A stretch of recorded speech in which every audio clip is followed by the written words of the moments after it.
अपवित्रः पवित्रो वा सर्वावस्थां गतोऽपि वा यः स्मरेत् पुण्डरीकाक्षं सबाह्याभ्यन्तरस्तुतिः। ॐ पुण्डरीकाक्ष पुनातु हरि पुनातु विष्णु पुनातु पुण्डरीकाक्ष। ॐ केशवाय नमः। ॐ नारायणाय नमः। ॐ माधवाय नमः। हस्तौ प्रक्षाल्य हृषिकेशाय गोविन्दाय नमो नमः। यजमानस्य भाले स्वस्थतिलकं कुर्यात् चन्दनस्य महत्पुण्यं पवित्रं पापनाशनं मापदां हृदय नित्यं लक्ष्मी तिष्ठतु सर्वदा लक्ष्मी वसतु सर्वदा। दक्षिणहस्ते यक्षपुष्पाणि गृहीत्वा सच्चिदानन्दरूपाय विश्वोत्पत्त्यादिहेतवे तापत्रयविनाशाय श्रीकृष्णाय वयं नमः। ओम बालकृष्णाय नमः। ध्यानार्थं पुष्पाणि समर्पयामि। सुखरूप प्रबोधज्ञ सर्वशास्त्र विशारद एतत्कथा प्रकाशेन मदज्ञानं विनाशय। संसार सागरे मग्नं दीनं मां करुणानिधे कर्ममोहगृहीताङ्गं मामोद्धर भवार्णवात्। ओम पुराण पुरुषोत्तमाय नमः। ध्यानार्थे पुष्पाणि समर्पयामि। पाद्यादि संपूज्य गंधादि संपूज्य सर्वोपचारार्थे गंधाक्षपुष्पाणि समर्पयामि। पुष्पं पुष्पमाला माल्यादीनि सुगन्धीनि मालत्यादीनि वै प्रभो मया हृतानि पुष्पाणि पूजारतं प्रतिगृह्यताम्। पुष्पं पुष्पमालां समर्पयामि। धूपं घ्रापयामि। ओम धूरसि धूर्पधूर्पन्तं धूर्पतं धूर्स्मं धूर्पदितं धूर्भजं धूर्वामः। देवानामसि भणितमगुं सरितमं भक्तं विष्णुतमं देवभूतमं मा धूपं मा घ्रापयामि। धूपान्ते दक्षदीपम्। ओम साज्यं च वर्ति संयुक्तं वह्निना योजितं मया दीपं गृहाण देवेश त्रैलोक्यतिविरापहम्।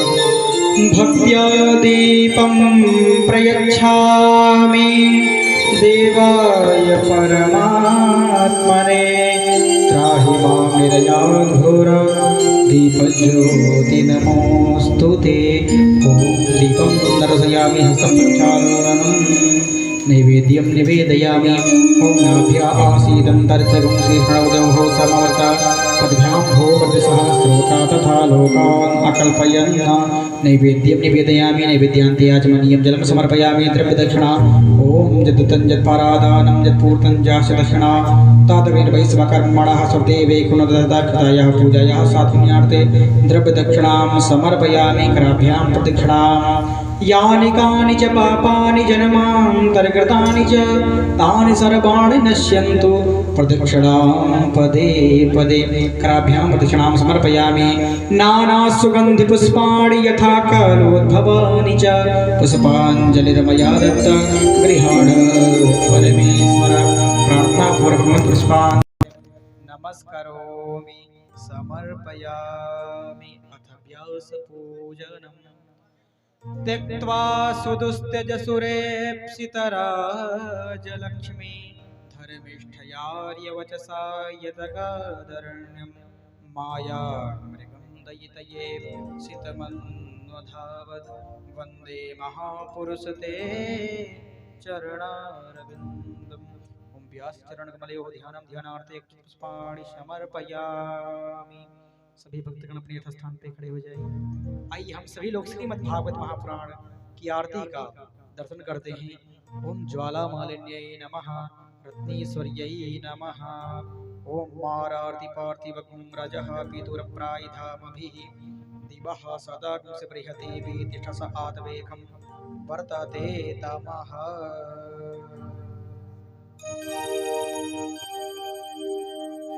आरती जति पावन पुराण की धर्म भक्ति भी ज्ञान खाने की।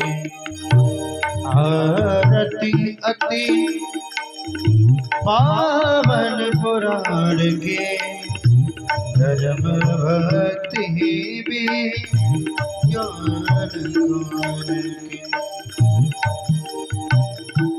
महापुराण भगवत निर्मल महापुराण भागवत निर्मल सुखमुख विगणित निगम कल्प फल परमानंद सुधार समय कली लीलारति रस रस निधान के। आरती अति पावन पुराण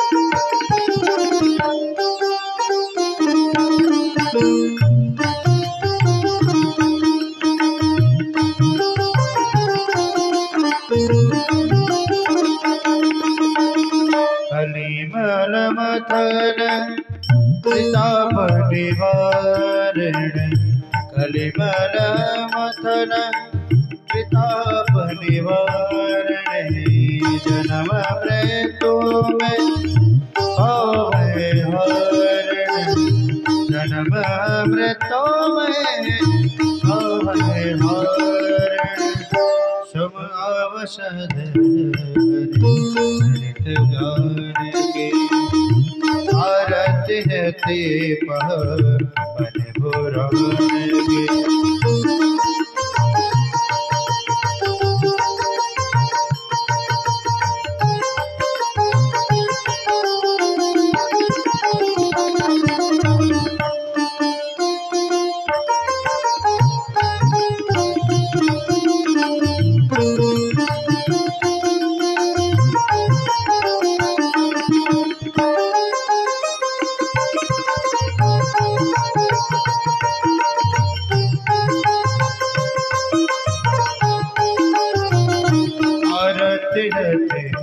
पावन पुराण के धर्म भक्ति वे आरती पावन पुराण के धर्म भक्ति वे के।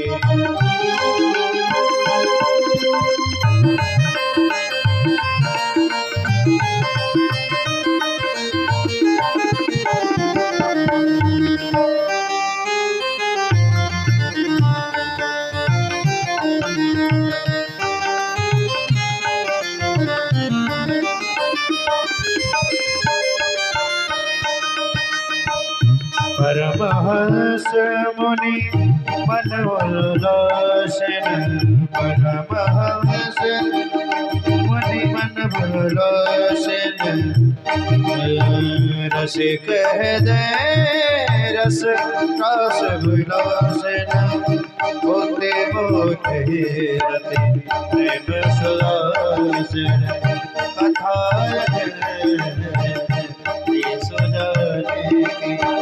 आरती पावन पुराण के धर्म भक्ति वे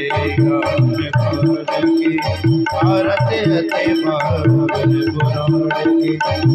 गौर गौरव करुणावतारम संसार सारम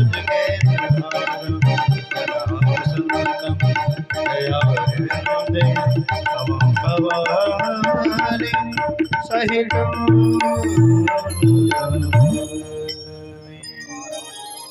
समर्पयामि जलेन शीतलीकरणं हस्ते पुष्पाणि गृहीत्वा ॐ जजनेन यज्ञमयजन्त देवास्तानि धर्माणि प्रथमान्यासन्न ते हनाकं महिमानः सचन्तचतुरा पूर्वे साध्याः सन्ति देवाः नानासुगन्धिपुष्पाणि यथा कालोद्भवानि च पुष्पाञ्जलिर्मया दत्ता गृहाण परमेश्वर प्रार्थनापूर्वकं पुष्पाञ्जलिं नमस्करोमि समर्पयामि।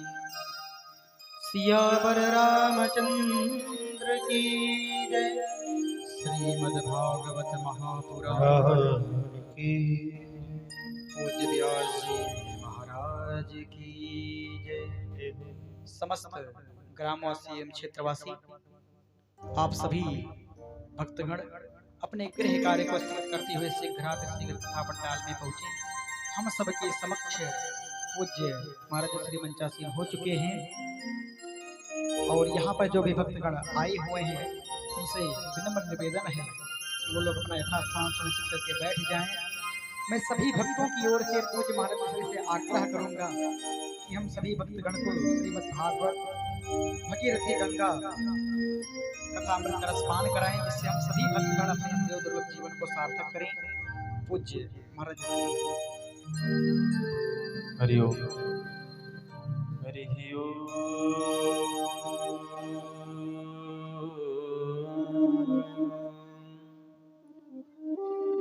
श्री गणेशाय नमः। श्री सरस्वत्यै नमः। श्री वेद पुरुषाय नमः। श्रीमन् महागणाधिपतये नमः। नमः परमहंसाय स्वादित चरण कमल चिन्ह मकरंदाय भक्त जनमानस निवासाय श्री रामचंद्राय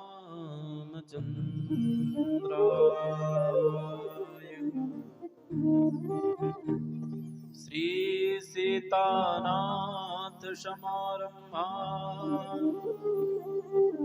रामानंदार्य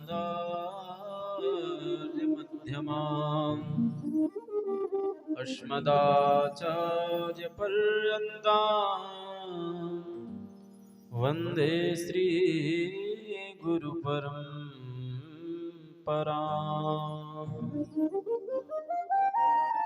त्यक्त्वा सुदुस्त्यज सुरेप्सितराजलक्ष्मी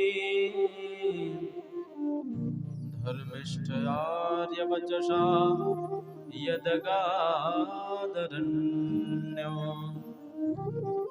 मायामृगं दयितयेप्सितमन्वधावत् वन्दे महापुरुषते चरणारविन्द।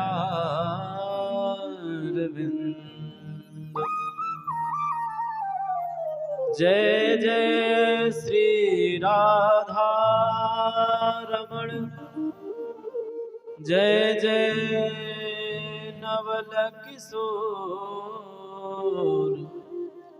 जय गोपी चित चोर प्रभु जय जय माखन चोर।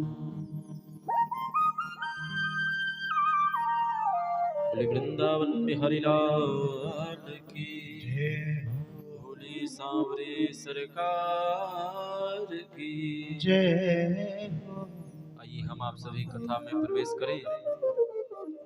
उससे पूर्व कुछ क्षण भगवान नाम संकीर्तन तत्पश्चात भागवत की भागीरथी में हम आप सभी भाव के साथ गोता लगाएंगे। तो आइए तालियों की सेवा करते हुए भगवान के पवित्र पावन नाम का गायन करें।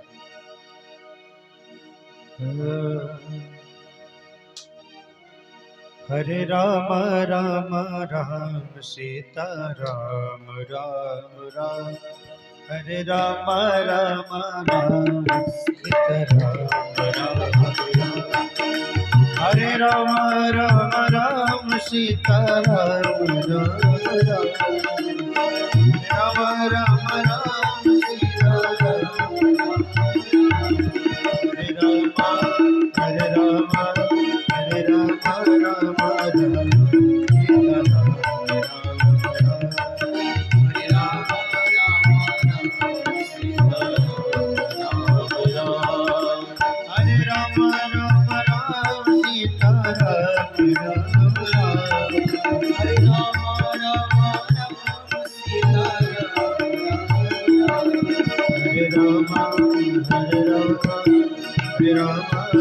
राम राम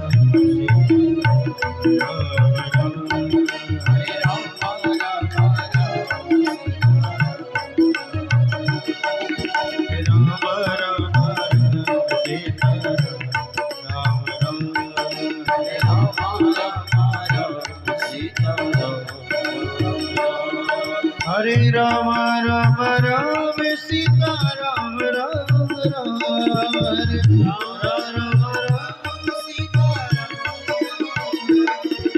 हरे राम राम राम सीता राम राम राम हरे राम राम राम सीता राम हरे राम राम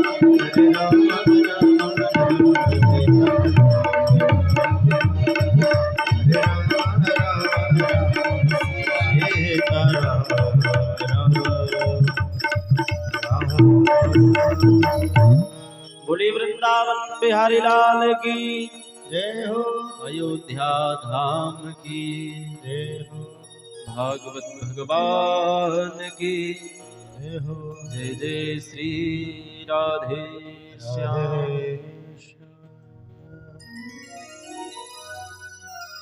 अकारण करुणा वरुणालय भक्तवांछा कल्पतरु अखंड कोटि ब्रह्मांड नायक परात्पर ब्रह्म अखिलेश्वर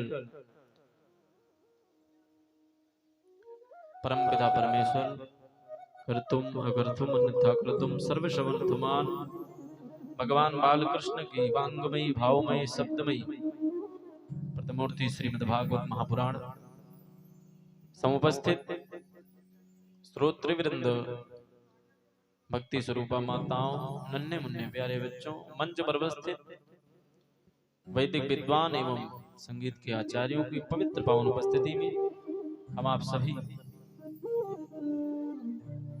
आज इस कथा के 6ठम दिवस की मंगलमय वेला में उपस्थित हैं। तो बंधुओं ये कथा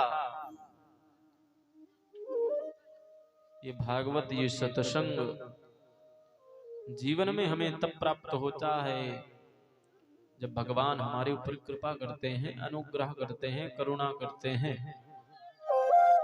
क्योंकि बिना कृपा के सत्संग की प्राप्ति नहीं हो सकती। यही सरयावत अति कठिनाई राम कृपा बिनु आई न जाई। गोस्वामी तुलसीदास जी कहते हैं कि सत्संग के पांडाल में चलने लगोगे, जब आप कथा सुनने के लिए आगे बढ़ेंगे तो बहुत सारी कठिनाइयां परेशानियां उत्पन्न हो जाएंगी। गृह कारज नाना जंजाला ते अति दुर्गम शैल विशाला। बंधुओं जब हम कथा के लिए अपने घर से निकलते हैं तो अनेक प्रकार के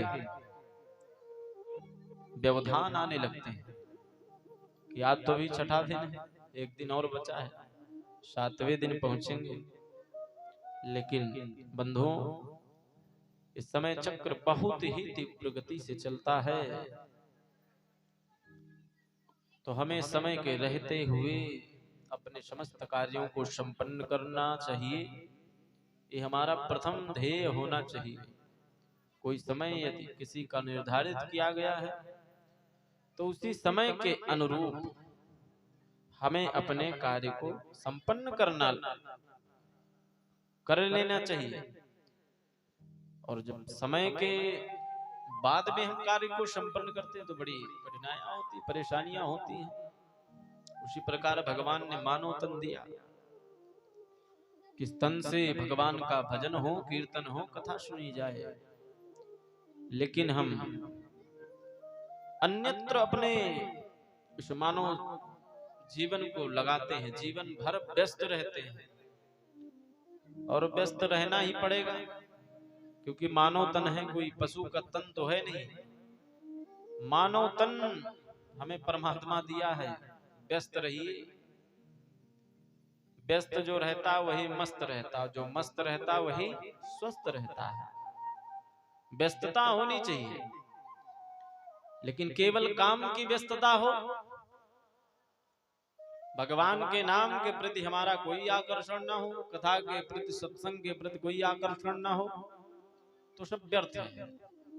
तो बंधुओं, हम आप सभी ने मध्याह्नकालीन वेला में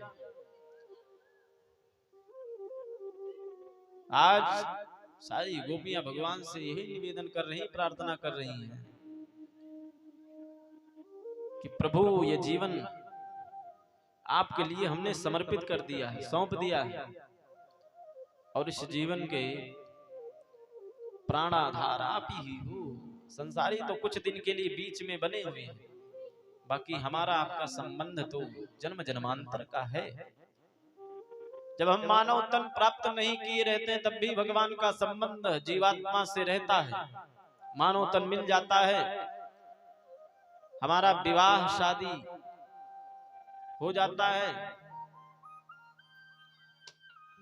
बीच का जो खेल है वो सब कुछ दिन का रहता है, 50-60 साल, 70 साल, 80 साल, बस। उसके बाद तो परमात्मा से ही संबंध जोड़ना पड़ेगा, और नहीं जोड़ोगे तो अन्यत्र भटकना पड़ेगा, किसी अन्य योनि में जाना पड़ेगा। और अन्य योनि में जाने के लिए हमें अत्यंत कष्ट सहना पड़ता है। जन्मत मरत दुसह दुख होई। जब इस जीवात्मा का जन्म होता है और जब इस जीवात्मा की मृत्यु होती है, जब हमारे प्राण निकलते हैं ना मनुष्य का, जब मनुष्य का जन्म होता है और प्राण निकलता है, तो दोनों समय अत्यंत कष्ट होता है। और उस कष्ट का वर्णन हम आप नहीं कर सकते कि कितना कष्ट हो रहा है। दुसह दुख होई। जन्म दुख, जरा दुख, जाया दुख पुनः पुनः। जन्म के समय और मृत्यु के समय और वृद्धावस्था हो जाए, हमारा शरीर जर्जर हो जाए, तब भी अत्यंत कष्ट दुख हमें झेलना पड़ता है। जब तक हमारा शरीर युवान है महाराज, प्रौढ़ है, बल है, तब तो हम जहां चाहें जा सकते हैं। कथा में चाहें तो कथा में जाएंगे, और मदिरालय में जाना चाहें तो मदिरालय में जा सकते हैं। ये आपके ऊपर है। लेकिन जब हमारी जर्जरावस्था आ जाएगी, जब शरीर सूख जाएगा, इसमें कोई बल नहीं रहेगा। कुछ लोग होते हैं, जब शरीर किसी काम का नहीं रहता तो बेचारे कथा सुनने के लिए आगे बढ़ते हैं। बोले वृंदावन बिहारी लाल की। जब तक हमारे शरीर में बल था, पौरुष था, तब तक तो हम संसारियों में लिप्त थे। और जब आप आज बल और पौरुष हमारे जीवन से चला गया, तो हम चाहते हैं कि भगवान का भजन करें, भगवान हमारा सहारा बने। एक साधारण सी बात को सुनिए, अगर हम भगवान पे कोई फूल चढ़ाते हैं तो क्या सूखा फूल चढ़ाते हैं? सूखा फूल कोई चढ़ाता हो तो बताओ, हाथ उठाओ। मुझे लगता है कोई नहीं चढ़ाता होगा। भगवान को हम बढ़िया सुंदर पुष्प जो खिला रहता है ना, वही चढ़ाते हैं। और जब तक हमारा शरीर है सुंदर है, तब तक भगवान के पास नहीं जाना है, कथा नहीं सुननी है, सत्संग नहीं करना है। जब किसी काम का न रहे, कोई भी साथ खड़ा होने को तैयार ना हो, तब हम परमात्मा की ओर बढ़े तो उसका कोई अर्थ निकलने वाला नहीं है। आपने सुना ही होगा, ध्रुव जी का जीवन 5 वर्ष की अवस्था से ही भगवान का भजन करने लगे बंधु। तो गोपियां भगवान से प्रार्थना करती हैं, हे मुरलीधर छलिया मोहन, हम भी तुमको दिल दे बैठे। तो बंधुओं, हमें आप भी, हमको सबको प्रार्थना करनी चाहिए। तो आज गोपियां जब प्रार्थना करती हैं, अनेक दृष्टांत दे करके गोपियां समझाती हैं भगवान को, तो आज भगवान प्रसन्न हो जाते हैं, जमुना जी के तट पर आते हैं। चित्तम सुखेन भवता हृतगृहेषु यन्निर्विशत्युत्करावपि गृहीय कृत्ते। आज भगवान प्रसन्न हो गए, और प्रसन्न हो गए जब, तो जमुना जी के तट पर गोपियों के साथ आ गए। तो बंधुओं, गोपियों के साथ आए, जितनी गोपी उतना स्वरूप है भगवान का। ऐसा नहीं है कि केवल एक ही स्वरूप है भगवान का, कई रूप धारण किए हुए हैं भगवान। गोपियों के साथ आज रास करने के लिए आगे बढ़ते हैं। होता क्या है कि आज गोपियों को सौभाग्य मद हो जाता है। सौभाग्य मद अर्थात इस संसार में गोपियां सोचती हैं कि संसार में सबसे भाग्यशाली सौभाग्यशाली स्त्री कोई है तो हम गोपियां हैं। तो आज जब अभिमान हुआ तो अंतर्हिते भगवती सहसैव प्रजांगना। तो आज गोपियों के मध्य से भगवान अंतर ध्यान हो गए। क्यों? क्योंकि गोपियों के जीवन में आज मद आ गया, विकार आ गया। और जब हमारे जीवन में विकार आता है तो भगवान हमसे दूर चले जाते हैं। जैसे गोपियों के मध्य से अंतर ध्यान हो गए, और जब गोपियों के मध्य से भगवान अंतर ध्यान हुए तो आज गोपियां रुदन करने लगी। मां भैष्ट वात वर्षाभ्याम तत्राणम विहितम मया। थोड़ी शांति व्यवस्था बनाए रखिए। जो कार्य कर रहे हैं वही बोले जाने, बाकी लोग तो शांति व्यवस्था बनाए रखे। बोली वृंदावन बिहारी लाल की। तो आज गोपियां रोना प्रारंभ करती हैं, रुदन करती हैं भगवान के विरह में। अनयारादितो नूनम भगवान हरिश्वरः। गोपियों के मध्य से जब भगवान आज अंतर ध्यान होते हैं ना बंधु, तो गोपियां रुदन करती हैं भगवान के विरह में। और भागवतकार वेदव्यास जी महाराज,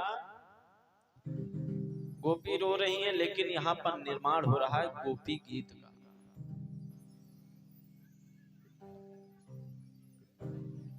गोपी गीत का निर्माण हो रहा है। अच्छा, भजन गाना हो तब तो ये संगीत का कार्य सही लगता है, कोई गीत गाना हो। लेकिन रोना हो, किसी को अगर रोना हो तो क्या तबला लगेगा? कौन सा सुर में आप रो रहे हैं, किस सुर में आप रोना चाहते हैं, तो उसमें तबला और हारमोनियम की कोई आवश्यकता नहीं। लेकिन बंधुओं, बहुत मीठी बात है, यहाँ पर गोपी गीत का निर्माण हो रहा है। यानी कि जब आप भगवान के लिए रोने के लिए आगे बढ़ेंगे तो आपका रोना भी गाना बन जाएगा। बोले वृंदावन बिहारी लाल की जय। तो संसारियों के लिए रोगे तो रोते रहोगे, भगवान के लिए रोगे तो आपका रोना भी बंधुओं गाने में परिवर्तित हो जाएगा। और गोपी गीत का निर्माण हुआ है। 2 श्लोक सुनेंगे और उसके बाद हम सभी आगे बढ़ेंगे। बड़ा ही सुंदर है, शांति भाव से। जयति तेका जन्मना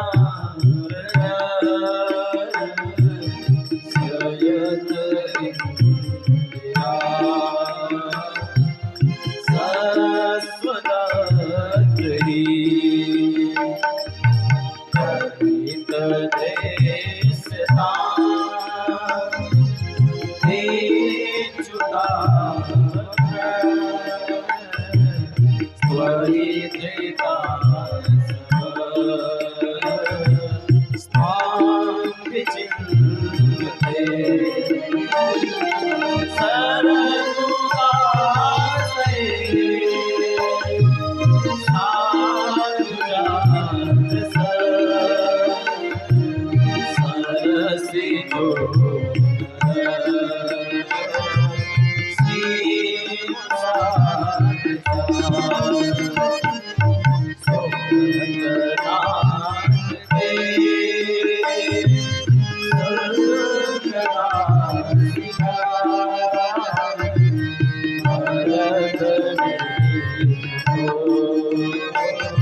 आज गोपियां भगवान के विरह में रुदन करने लगी। बंधुओं, जयते दिखम जन्मना प्रजा। प्यारे, जिस ब्रजधाम को, जिस ब्रजमंडल को लोग हे दृष्टि से देखते थे, देखना भी दूर, आने की बात दूर है, यहाँ पर कोई दर्शन भी नहीं करना चाहता था। लेकिन जयति तेधिकम अधिकम, जयति अधिकम जन्मना ब्रजा। प्यारे, आपके जन्म से हमारे ब्रजमंडल का गौरव बढ़ गया। श्रयत इंदिरा सस्वदत्री। और जो सदा सर्वदा बंधुओं लक्ष्मी जी वैकुंठ में निवास करती हैं, वो आकर के ब्रजमंडल में निवास कर रही हैं। ये आपके जन्म से हमारे वृंदावन का गौरव बढ़ गया। और ये आपको ऐसे ही हमें छोड़कर जाना था, तो आपने जन्म ही क्यों लिया यहाँ पर, क्यों आप आए?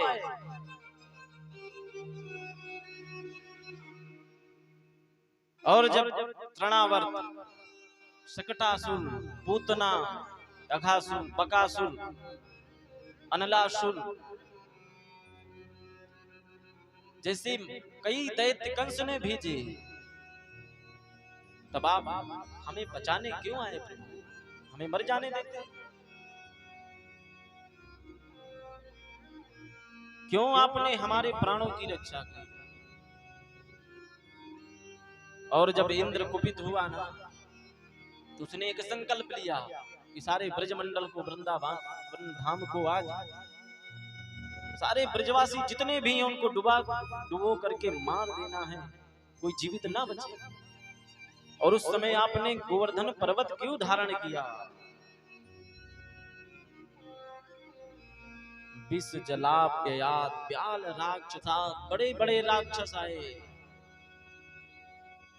और बड़ा अत्याचार हुआ, लेकिन आपने हमें क्यों बचाया? जब आपको इसी तरह छोड़ करके जाना था, मर जाने।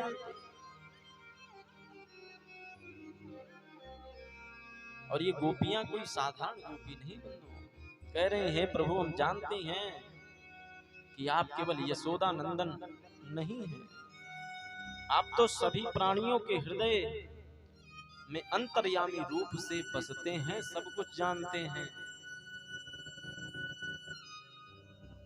और कन्हैया, यदि आप चाहते हैं कि हम मर जाएं तो वही ठीक, लेकिन कन्हैया हम मरना तो चाहते हैं, अपने प्राणों का परित्याग तो करना चाहते हैं कन्हैया, लेकिन हमारे प्राण निकल नहीं रहे। क्यों?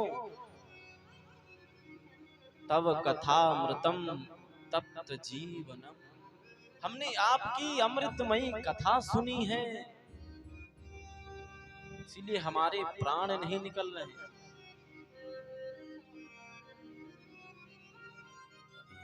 दो लोगों ने आपके विरह में अपने प्राणों का परित्याग कर दिया, एक महाराज दशरथ और दूसरी कुंती मैया।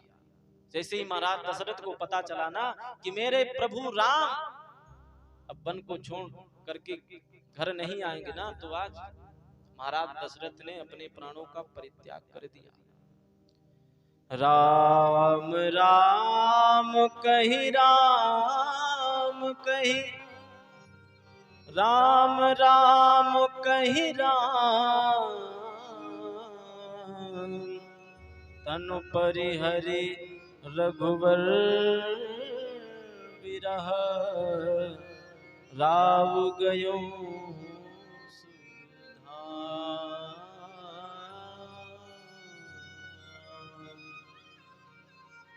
दशरथ जी ने 6 बार भगवान का नाम लिया और अपने प्राणों का परित्याग कर दिया। कुंती जी को जब पता चला ना कि कन्हैया इस धराधाम को छोड़ करके चले गए, तो तुरंत कुंती मैया ने भी अपने प्राणों का परित्याग कर दिया। लेकिन मैया सीता ने अपने प्राणों का परित्याग नहीं किया। उनको जब रावण हर करके ले जाता है, शोक वाटिका में रखता है ना, तो रात्रि में चंद्रमा से, तारों से अग्नि की याचना करती हैं कि एक टुकड़ा अग्नि का मिल जाए तो अपने जीवन को समाप्त कर ले, लेकिन उन्हें एक टुकड़ा अग्नि का मिलता नहीं। क्यों? क्योंकि प्राण त्याग देना बहुत बड़ी बात नहीं है। प्राणों का परित्याग कर दो, ये कोई बहुत बड़ी बात नहीं है। किसी के लिए जीना ये बड़ी बात है। प्राण त्यागने में क्या है? कहीं भी जाकर के अपने प्राणों का परित्याग कर दो। कई सारे साधन हैं, लेकिन बंधुओं किसी के लिए जीना मुश्किल है।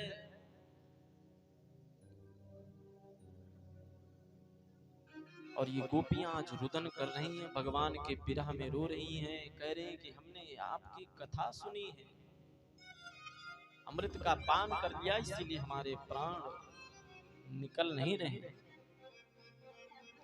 रुरुदुः सुस्वरम राजन कृष्ण दर्शन लालसा। और आज ये गोपियां रो रही हैं, सुस्वरम, स्वर से रो रही हैं। क्योंकि जब हम भगवान के लिए रोते हैं तो हमारे एक एक आंसू, हमारा प्रत्येक जीवन भगवतमय हो जाता है।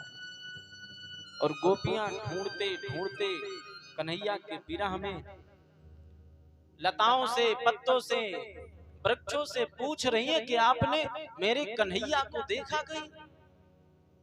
तुलसी देवी के पास पहुंची। तुलसी, तुम तो हमेशा भगवान के साथ रहती हो, हमेशा कभी उनका साथ नहीं छोड़ती, तुम तो बताओ। आगे गोपियां बढ़ती हैं तो कुछ चरण चिन्ह दिखाई पड़ते हैं, और वो किसी और के चरण चिन्ह नहीं थे, राधा रानी के चरण चिन्ह थे। गोपियां ढूंढ रही, रुदन कर रही हैं, और गोपियां कह रही हैं ये कौन सौभाग्यशाली गोपी है जिसके साथ भगवान चले गए और हम गोपियों को अकेला छोड़ करके विरह में उस गोपी के साथ चले गए। उन्हीं चरण चिन्हों को देखते देखते गोपियां आगे बढ़ती हैं, देखती हैं। तो राधा रानी जब भगवान के साथ कुछ दूर गई तो कहा कि मुझसे भी अब चला नहीं जाएगा, आपको यदि मुझे आगे ले चलना है तो अपने कंधों पर बिठाओ। भगवान ने देखा कि राधा रानी को भी अभिमान आ गया, तो राधा रानी के मध्य से भी भगवान अंतर्ध्यान हो गए। गोपियां रुदन करती करती रोती हुई कुछ समय आता है तो उस गोपी के पास पहुंच जाती है। राधा रानी का नाम नहीं है भागवत, और सुदामा जी का भी नाम नहीं है, लेकिन लिखा गया है कि गोपी, नाम नहीं लिया गया, गोपी से संबोधित किया गया है। वो गोपी कोई और नहीं हो, राधा रानी। और जब बंधुओं कुछ देर ढूंढते ढूंढते गोपियां उस गोपी के पास पहुंचती है ना, तो गोपी भी रुदन कर रही थी, राधा रानी भी रुदन कर रही थी। क्यों? क्योंकि भगवान के मध्य से अंतर ध्यान हो गए। और आज जब सारी गोपियां मिल करके भगवान के लिए रोने लगी, तो भगवान तो कहीं गए नहीं थे, वहां उस स्थान का भगवान ने परित्याग नहीं किया था, केवल वहां से अंतर ध्यान हुए थे कन्हैया। और जब भगवान के विरह में गोपियां जोर जोर से विलाप करने लगी, रोने लगी ना, तो आज गोपियों के मध्य में कन्हैया प्रकट हो गए। बोली बाल कृष्ण लाल की, वृंदावन बिहारी लाल की। भगवान आज गोपियों के मध्य में प्रकट हुए। और जब गोपियों के मध्य में प्रकट हुए ना, तो जितनी गोपियां हैं उतने ही स्वरूप आज भगवान ने धारण कर लिया। एक एक गोपी के साथ एक एक कन्हैया है। मानो भगवान ने कामदेव को भी आज चैलेंज कर दिया। कामदेव ने तो सारे संसार को सबको परास्त किया है, लेकिन भगवान ने कामदेव को चैलेंज किया कि आओ अपनी पूरी ताकत के साथ, मैं भी गोपियों के साथ रहूंगा, देखता हूं तुम्हारा कितना असर होगा। भगवान की इतनी सुंदर छवि है ना, कंदर्प अगणित अमित छवि नव नील नीरज सुंदरम। कंदर्प यानी कि कामदेव अगणित, अनेकों करोड़ों कामदेव के समान भगवान की सुंदर छवि है, तो वहां काम कहां जाएगा? काम तो परास्त हो गया, काम का जीवन ही समाप्त हो गया। और कुछ लोगों के मन में विचार आता है ना कि भगवान ने रास लीला की, ये कार्य बड़ा ही निंदनीय है, ये कार्य भगवान ने अच्छा नहीं किया। सब कुछ किया ठीक है, लोगों की बुद्धि भी कितनी मंद है यहीं से पता चल जाता है, क्योंकि भागवत का अध्ययन है नहीं, कोई पुस्तक तो है नहीं विज्ञान की जो मास्टर साहब पढ़ा देंगे। भागवत ऐसा ग्रंथ है ना जो पढ़ना पढ़ाना समझना समझाना सुनना सुनाना अत्यंत दुर्लभ है, कठिन है। एक एक श्लोकों की व्याख्या करना अत्यंत ही कठिन है, तो रासलीला को समझना भी कठिन है।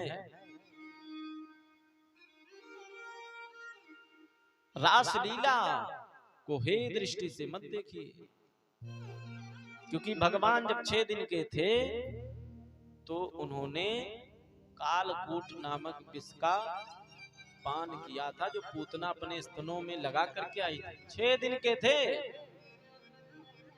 और 6 दिन का बालक कोई हो तो उसको आप एक गोली सल्फास की दे दीजिए, सीताराम हो जाएगा। लेकिन भगवान ने कालकूट विष का पान किया। यहाँ पर बुद्धि लोगों की काम नहीं करती कि भगवान ने विष का पान किया, ये कितना महान कार्य है। ये साधारण व्यक्ति कोई कर सकता है? भाई भगवान की लीला जो है ये साधारण नर लीला नहीं हमारी आपकी तरह, नारायण की लीला है। और इसमें ब्रह्मा विष्णु महेश इंद्र सारे देवता जब मोहित हो जाते हैं, और मोह से वही बचता है जो भगवान के सन्निकट रहता है। जैसे दूरी बनाओगे तुरंत मोहित हो जाओगे। तो हम ये तो देखते हैं कि भगवान ने हे रास लीला करके अच्छा नहीं किया, गोपियों के साथ रास रचाया, लेकिन ये नहीं देखते कि छोटे से कन्हैया जिनकी अवस्था केवल 7 वर्ष की थी,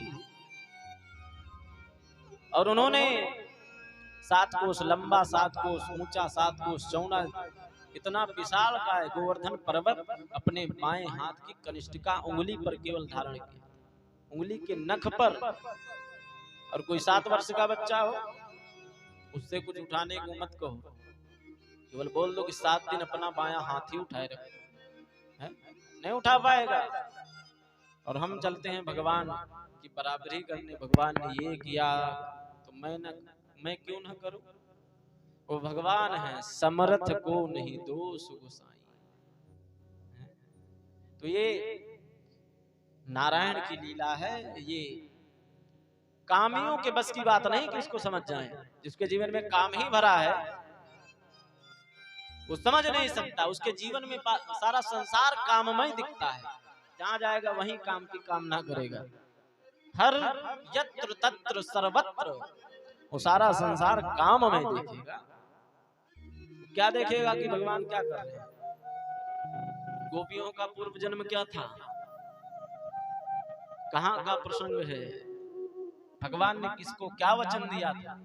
ये सब अनेक प्रकार के प्रकरण हैं, और जो कथा सुनते हैं ध्यान लगा करके उनको तो मोह नहीं होता, लेकिन जो सुनते नहीं हैं उनको मोह हो जाता है। और बाद में कोई विधर्मी आता है और कहता है कि तुम्हारे ग्रंथ में तो ऐसा लिखा है, क्या करो, तुम्हारा धर्म है ही नहीं, अपने धर्म का परिवर्तन कर लो। और ऐसे भी व्यक्ति हैं, सीताराम हो जाता है। तो हमें समझना है अपने ग्रंथों को और अपने कन्हैया दोनों को समझना है। तो आज भगवान प्रकट हुए और बंधुओं गोपियां केवल रास में सम्मिलित नहीं हुई, गंगा यमुना सरस्वती सारी नदियां, जो गंगा जी हैं वो भी गोपी बन करके आई हैं। अच्छा, गंगा जी तो स्त्री है ना, उनको गोपी बनने की क्या आवश्यकता? उस रास में केवल गोपी का प्रवेश है। जैसे कथा सुनने बैठे तो भक्त बन करके बैठे, भगवान बनने का प्रयास न करें। उसी प्रकार उस रास में केवल गोपियों का प्रवेश है, क्योंकि और कोई जाएगा तो वहां अन्यत्र कुछ और कार्य करेगा। कथा सुनने के लिए बैठे तो केवल कथा सुने सिर्फ, और रास में भी कोई मदिरा पान करने वाला पहुंच जाता तो क्या होता? सीताराम हो जाता ना। तो इसीलिए बंधुओं वहां पर केवल गोपियों का प्रवेश है। पार्वती जी भी गोपी बन करके जाती थी। एक दिन भोले बाबा ने हाथ पकड़ लिया, देवी कहाँ जा रही हो, मुझे भी ले चलो। कहा रास में जा रही हूं, लेकिन बाबा वहां पर आपका प्रवेश नहीं है, वहां पर जाने के लिए गोपी बनना पड़ेगा। पार्वती जी भी गोपी बनती हैं, तो आज भोले बाबा भी गोपी बन करके रास में प्रवेश करते हैं। और रास में जब प्रवेश करते हैं ना, तो बंधुओं एक बड़ी सुंदर बात होती है। भगवान को पता चलता है कि भोले बाबा आए। कहा सभी गोपियां लाइन लगा करके खड़ी हो जाएं। पहले चेक किया जाएगा कौन कौन इस रास में आया है, कौन कौन आया है। तो भगवान तो लीला कर रहे हैं। कन्हैया जब प्रारंभ करते हैं आगे से, तो भोले बाबा पीछे पहुंच जाते हैं, पीछे जाते हैं तो आगे आ जाते हैं, फिर भोले बाबा मध्य में आ जाते हैं। कन्हैया ने कहा जो जहां है वहीं खड़ा रहे, कोई इधर उधर नहीं जाएगा। जिसकी जो अवस्था है, जिस स्थिति में खड़ी है गोपियां, उस स्थिति में खड़ी रहे, कोई भी हिलेगा नहीं अपने स्थान से। और आज कन्हैया ने भोले बाबा को पकड़ लिया। कन्हैया ने कहा भोलेनाथ, आपको रास में आना था तो गोपी क्यों बने? आप तो अपने स्वरूप में आते। आज भोलेनाथ कहते हैं प्रभु, जो आनंद मुझे गोपी बनने में आया, वो महादेव बनने में भी वो आनंद नहीं आया। बोलिए भोलेनाथ की। क्यों? गोपी कोई और नहीं है। हम आप कथा सुन रहे हैं तो हम आप भी गोपी हैं। जो रस यहाँ पर मिलता है, कथा में मिलता है, अन्यत्र कहीं चले जाओ कोई न कोई चिंता आपको सताएगी, ये पक्की बात है। तो भोले बाबा जब गोपी बने, बढ़िया चकाचक रस का पान किए, तो मुझको आनंद आया। तो वृंदावन में भोले बाबा का एक मंदिर और बन गया, गोपेश्वर महादेव। बोलिए गोपेश्वर महादेव की। भोले बाबा को भी गोपी बनना पड़ा। यानी कि हम कथा सुने, सत्संग में जाएं तो भक्त बनकर ही जाएं। हम अपने वैभव यश का परित्याग करके ही कथा सुनने के लिए बैठे। तो बंधुओं बड़ा ही सुंदर रास भगवान ने रचाया, और सभी लोगों ने इसका दर्शन किया। सभी देवियां देवता सब गोपी बन करके उस महाराज में सम्मिलित हुए, और सभी ने अपने जीवन को कृतार्थ किया। क्यों?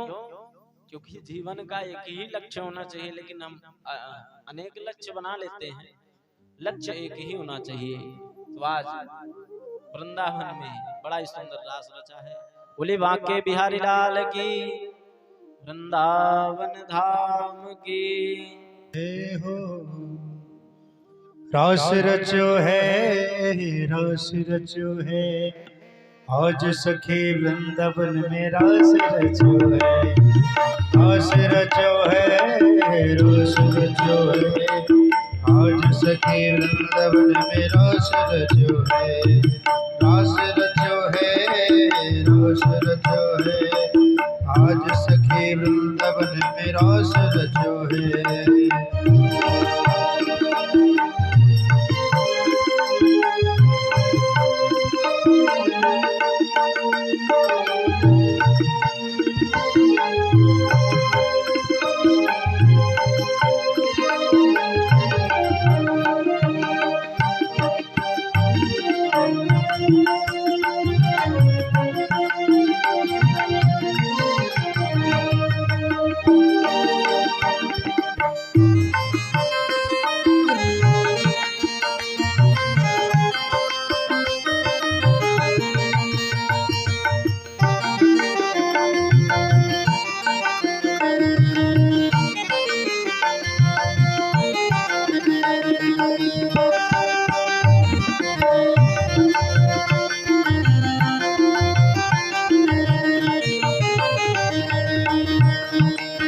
रास रचो है, रास रचो है।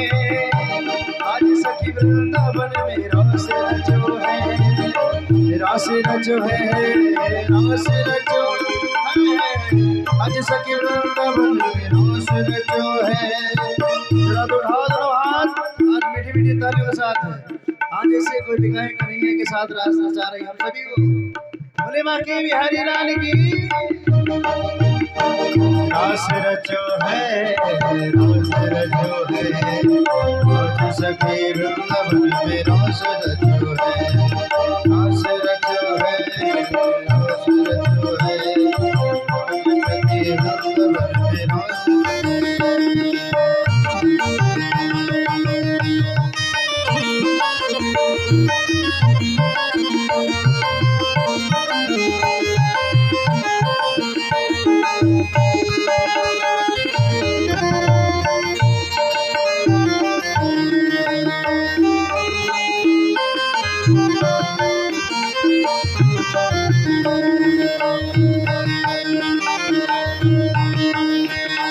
राधा नाचे कृष्णा नाचे, नाचे गोपीजन। राधा नाचे कृष्णा नाचे गोपीजन। मन मेरो बन गयो सखी रे पावन वृंदावन। राधा नाचे कृष्णा नाचे, नाचे गोपीजन। राधा नाचे कृष्णा नाचे, नाचे गोपीजन। मन मेरो बन गयो सखी रे पावन वृंदावन।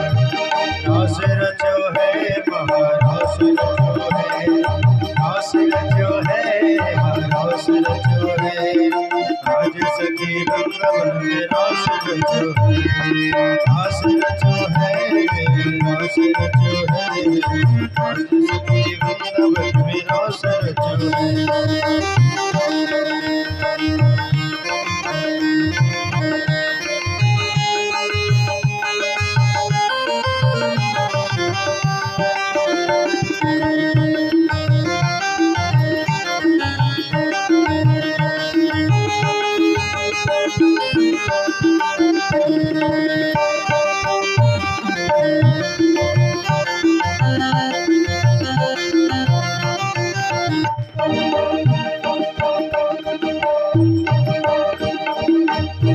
चुनरी मेरे भक्त के रंग में रंग लेना कृष्णा गौरा। चुनरी मेरी भक्त के रंग में रंग लेना। मैं मेहंदी रचे नारे कृष्णा, कृष्णा नाम की रचे मेरा। मेरी अखियों में कृष्ण, मेरे होठों में कृष्ण, मेरी बालों में कृष्ण, कृष्ण कृष्ण। रास रचो है, रास रचो है। आज सखी वृंदावन में रास रचो है, रास रचो है, रास रचो है। आज सखी वृंदावन में रास रचो है, रास रचो है, रास रचो है।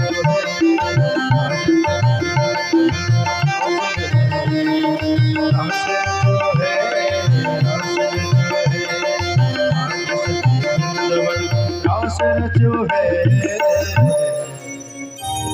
बोले वृंदावन बिहारी लाल की जय हो, सांवरी सरकार की जय हो।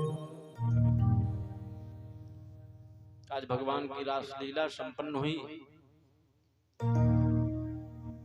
नारद जी कंस के यहाँ पहुंच गए और जब नारद जी कंस के यहाँ पहुंचे बंधु, तो नारद जी ने कहा, राजन बड़े दुबले पतले हो गए हो, क्या बात है? क्या भोजन नहीं करते सही से, या कोई व्यवस्था नहीं है? और कंस ने नारद जी को बैठाया, बढ़िया स्वागत किया, सम्मान किया। नारद जी ने कहा, क्या बात है जो इतना चिंतित हो, बड़े दुबले पतले हो गए? कंस ने कहा, महात्मन इतने राक्षसों को मैंने भेजा, इतने लोगों को मैंने भेजा कि पता लगा करके आओ कन्हैया कैसा है, छोटा है, बड़ा है, पतला है, मोटा है, काला है, गोरा है, कैसा है, क्या स्वरूप है? और जितने लोगों को मैंने भेजा कोई आज तक लौटा नहीं कि बता दे कि कन्हैया कैसा है। नारद जी ने कहा, मन में विचार किया, मूर्खराज जो एक बार भगवान की शरण में चला जाता है वो दोबारा लौट करके नहीं आता। बोले वृंदावन बिहारी लाल की। नारद जी ने कहा, इसीलिए आप चिंतित हो? कंस ने कहा, महात्मन मेरी स्थिति ये हो गई है कि मुझे काले वस्त्र से डर लगने लगा है, अंधेरे से डर लगने लगा है, और दाल में जो माताएं छौका लगाती है ना जीरे का, वो भी काला काला हो जाता है। कंस ने कहा, उसका भी दर्शन करता हूं ना तो उसमें भी हमें कन्हैया दिखता है, हर जगह भगवान दिखता है। लेकिन जितने भी दैत्य गए कोई वापस नहीं आया। तो आज नारद जी ने कहा, अगर कोई लौट करके नहीं आया, आप वहां जा नहीं सकते, तो एक काम करो, कन्हैया को यहीं बुला लो, और यहां जब बुला लोगे तो उनका वध करने में आपको आसानी होगी। अब नारद जी ने जब ऐसा कहा तो कंस के मन में विचार आया कि महात्मा जी तो बहुत अच्छी बात कह रहे हैं, क्योंकि आज तक कोई लौट करके नहीं आया, और यहां बुला करके कन्हैया का वध करूंगा तो कोई दिक्कत भी नहीं होगी, कोई विरोध भी नहीं करेगा, और उसके गोप ग्वाल भी वहीं रहेंगे। तो क्या किया जाए? कंस ने कहा, नारद जी से मेला लगवा दो। नारद जी ने कहा, मेला लगवाने से भगवान नहीं आएंगे, मेला का दर्शन करने आए, आप यज्ञ का आयोजन करिए, तब भगवान अवश्य आपके यहाँ पधारेंगे। तो आज कंस ने धनुष यज्ञ का कार्यक्रम रखा और अक्रूर जी को बुलाया। अक्रूर जी को जब बंधुओं बुलाया ना, कंस ने इतनी बात कह करके नारद जी वहां से अंतर्ध्यान हो गए। कंस ने अक्रूर जी को बुलाया और अक्रूर जी से सारी बात बता दी कि आपको जाना है वृंदावन और कन्हैया को लेकर के, बलराम को लेकर के वहां से आना है, और बता देना कि मामा जी ने यज्ञ का कार्यक्रम किया है और आप लोग उसमें सादर आमंत्रित हैं। अक्रूर जी आज बहुत प्रसन्न हो जाते, क्यों? क्योंकि भगवान के दर्शन होंगे, भगवान का दर्शन मैं इन नेत्रों से करूंगा। और अक्रूर जी चल लेते हैं। बंधुओं, ज्यादा दूर की यात्रा नहीं है मथुरा से वृंदावन, लेकिन अक्रूर जी जब मथुरा से वृंदावन प्रवेश करते हैं ना, तो आज लेटते हुए जा रहे हैं। क्यों? क्योंकि भगवान ने वहां पर अपनी लीला संपन्न की है, अपनी लीला की है, नन्हे नन्हे पैरों से वहां पर खेले हैं। ऐसी है वृंदावन की पवित्र रज। तो आज अक्रूर जी लेट करके जा रहे हैं। 2-4 घंटे का बहुत ज्यादा समय इतना ही लगेगा। और अक्रूर जी पूरा दिन चलते हैं, रात्रि चलते हैं, फिर भी पहुंचे नहीं। तो बंधुओं, तो हुआ क्या? अक्रूर जी प्रातः काल की बेला ब्रह्म मुहूर्त में नंद बाबा के दरवाजे पर पहुंच गए। बोले वृंदावन बिहारी लाल की। नंद बाबा उठे हैं, गाय की सेवा कर रहे हैं।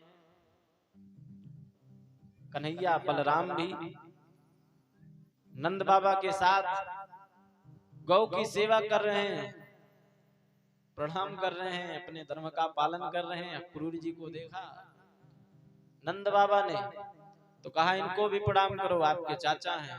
तो आज इनको प्रणाम करवाया। हमें भी ये शिक्षा अपने बच्चों के अंदर ये संस्कार प्रेषित करना चाहिए, डालना चाहिए।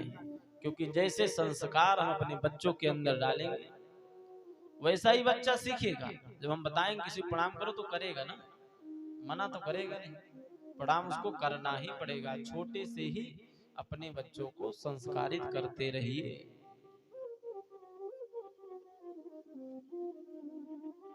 तो बंधुओं, आज कन्हैया का दर्शन अक्रूर जी ने किया और नंद बाबा से कहने लगे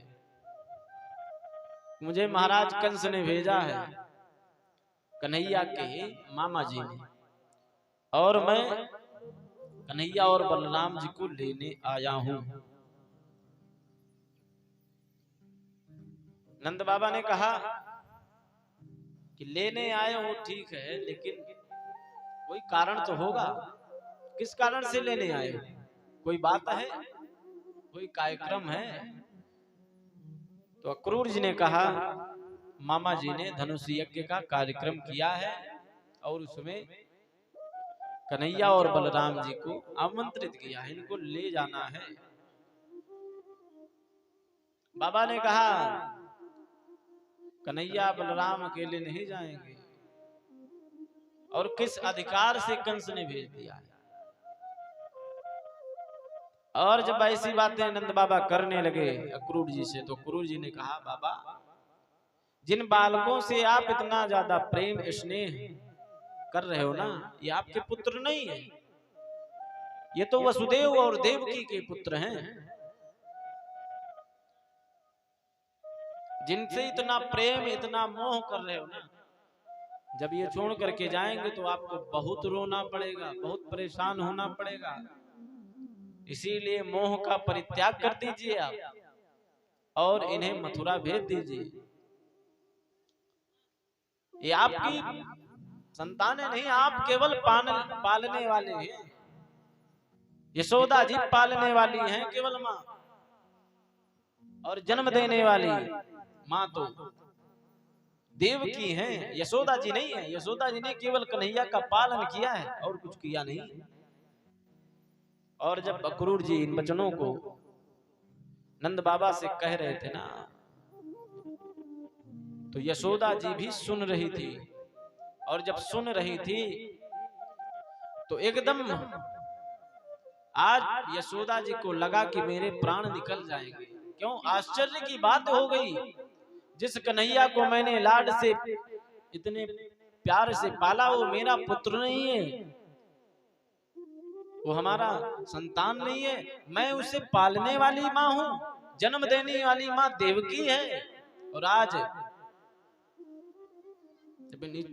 ऐसे वचन यशोदा जी के कान में पड़े ना, तो यशोदा जी आज पृथ्वी पर गिर पड़ी, रुदन करते हुए, आंखों से अश्रुपात हो रहा है। कुछ समझ में नहीं आ रहा है, क्या करूं, किससे क्या कहूं, कोई विचार नहीं आ रहा है। मति शून्य हो गई है क्यों? क्योंकि ऐसी जब घटना हमारे जीवन में घटती है ना, कोई हमसे आकर के कह दे कि हमारा बेटा नहीं, हमारा पुत्र नहीं, तो अपार कष्ट होता है। किसी के जीवन में कोई मूर्ख बालक भी हो ना तो दूर जाता है तो माताएं रोती हैं, रुदन करती हैं। और यहाँ तो कन्हैया जैसा बालक, कृष्ण जैसा बालक आज यशोदा जी से दूर होने जा रहा है, तो यशोदा जी तो रुदन करेंगी ही। यशोदा जी रुदन कर रही हैं और भगवान यशोदा जी के पास पहुंच गए कन्हैया। कन्हैया ने जल का छींटा किया, मैया आप क्यों परेशान हैं? मैं 2 दिन के बाद मैं वापस आ जाऊंगा, परसों मैं वापस आ जाऊंगा। और आज कन्हैया जब ऐसे वचन कहता है मैया से ना, तो मैया कहती हैं मुझे पता है कि तू छोड़ करके मुझे चला जाएगा और कभी मेरे पास तू आएगा नहीं, मुझे पता है, क्योंकि वहां तुझे जन्म देने वाली माँ मिलेगी ना, तो तू पालने वाली माँ को भूल जाए।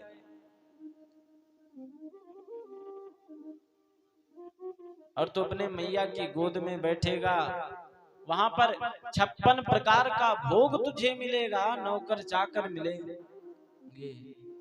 और मैंने तो तुझे जीवन भर नंगे पैर रखा, एक खड़ाऊ भी नहीं दे पाई। खाने के लिए यही बस माखन मिश्री सुस्वाद युक्त भोजन भी मैं तुझे करा नहीं पाई, इसीलिए तू मुझे छोड़ करके जा रहा है। कन्हैया ने कहा ऐसी कोई बात नहीं मैया, परेशान मत हो, मैं परसों अवश्य लौट आऊंगा, आप रुदन मत करिए। जब गोप ग्वालों को पता चला, गोपियों को पता चला कि आज भगवान को लेने अक्रूर आया है ना, तो सभी गोप ग्वाल रुदन कर रहे हैं, आंखों से अश्रुपात हो रहे हैं, क्योंकि ये बात सबको पता है कि कन्हैया एक बार जाएगा तो दोबारा इधर आएगा नहीं वापस। और जिसके जीवन में कोई सच्चा मित्र हो, कोई सच्चा प्रेमी हो, और उससे जब दूर जाता है ना तो अत्यंत पीड़ा होती है, हृदय में कष्ट होता है और हमारी आंखों से अश्रुपात होने लगता है बंधु, हम स्वतः ही रोने लगते हैं। वास्तविक प्रेम जहां पर है, गोप ग्वाल भी जानते हैं कन्हैया वापस नहीं आएगा।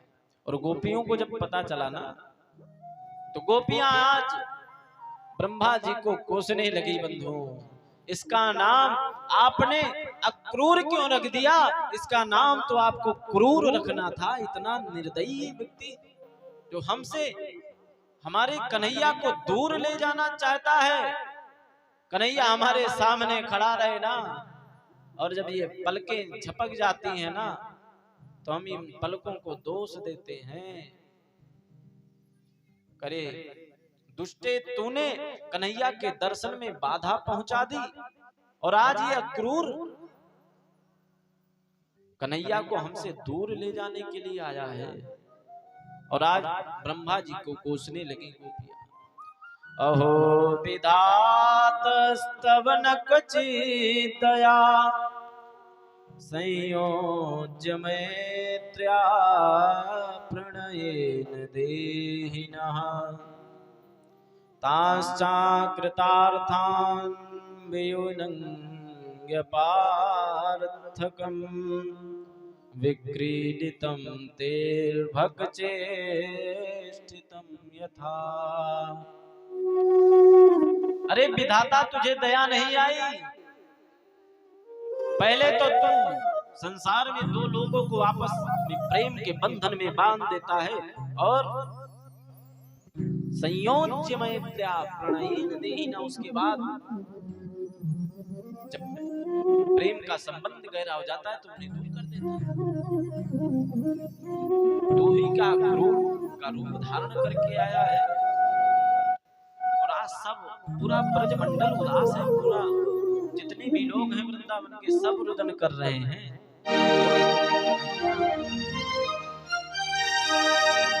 छोड़ करके जावे। ऐसे ही रथ पर कन्हैया सवार होते हैं ना, तो बात पड़े, कन्हैया कन्हैया रुक जा, तेरी मैया अचेत हो गई है। और भगवान पुनः छलांग लगाते हैं, मैया के पास आते हैं। मैया तू परेशान मत हो, मैं परसों आ जाऊंगा। कन्हैया से मैया ने कहा, कन्हैया मुझे पता है तू वापस तो नहीं आएगा, ये निश्चित है। और यहाँ जाने से पहले, यहाँ से जाने से पहले तू एक काम कर दे, मैंने इन्हीं हाथों से तुझे छड़ी लेकर के दौड़ाया था, मैंने इन्हीं हाथों से तुझे मक्खन में बांध दिया था। एक कार्य कर, तलवार निकाल और मेरे इन हाथों को मेरे शरीर से अलग कर दे, क्योंकि जब जब मैं अपने इन हाथों का दर्शन करूंगी ना, तो मुझे तू याद आएगा। कन्हैया ने कहा, भैया कैसी बात कर रही है, मैं परसों आ जाऊंगा। राधा रानी भी रो रही है, भगवान पहुंचे और कहते हैं, राधे तुझे तो पता है मेरा जन्म किस लिए हुआ है, मैं जब तक वृंदावन छोड़ करके जाऊंगा नहीं, तब तक दैत्यों का कल्याण नहीं होगा। तुझे तो सब पता है, तू मुझसे कहीं भिन्न नहीं है। राधा रानी को समझाते हैं, सबको समझाते हैं, मित्रों को समझाते हैं। और आज सारे ब्रजवासी रुदन करते हुए भगवान के सामने हाथ जोड़ प्रार्थना करते, जा रहे हैं तो जाओ ब्रज जा रहे हो तो जाओ, ब्रज छोड़ कर सबका दिल तोड़ कर, प्यारे ब्रज सा कन्हैया नहीं पाओगे, नहीं पाओगे।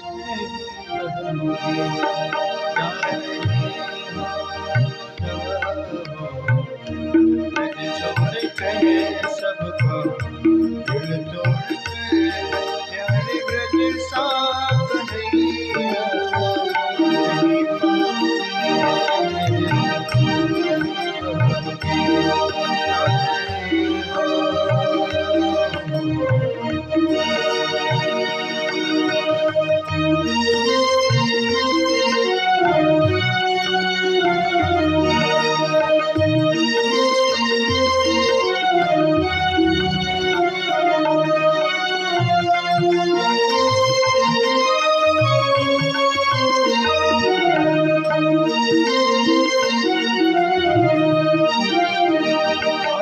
सखियां हैं कन्हैया है मेरे श्याम, लताए कदम की डालियां, मेरे बचपन की साथी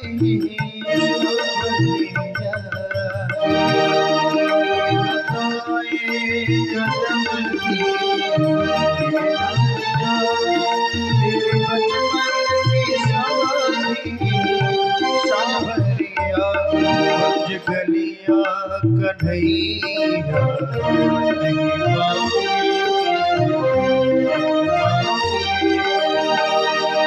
प्यारे ऐसी गलियां